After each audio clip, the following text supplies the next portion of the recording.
কিছুই পারতো না। যা সিট থেকে ওকে রাখেন, আপনি দেওয়া লাগবে না, আপনি যতটুকু কাজ করেন আগা পোষা যেটাই হোক আপনি ওকে রাখেন, বেশ এভাবে।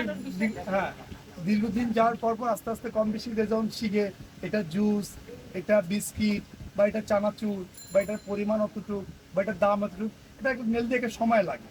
এখন মোটামুটি বিগত প্রায় 2-3 বছর থাকাকালীন অবস্থার থেকে আমি মোটামুটি সব জানি যে কোন মালটা কত টাকা দাম, কোনটা কি বেচা লাগে, একটা নোট যদি কেউ 500 টাকা নোট দেয় তাকে এটাতে কত টাকা ফেরত দিতে হবে, এটাও সে পারে।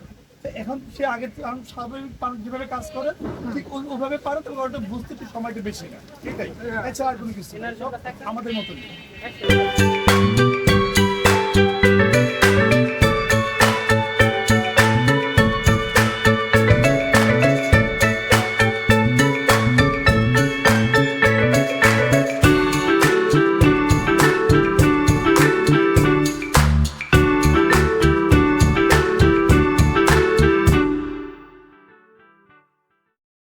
ওরাও কাজ পারে না ঠিক কেন, ওরাও পারে, বাট ওদেরকে সব জায়গা থেকে একটু সুযোগ দেওয়া দরকার। এখন ভালো টাকা স্যালারি পাওয়া গেছে, স্যালারি কত 5,500 না, 5,500 টাকা স্যালারি।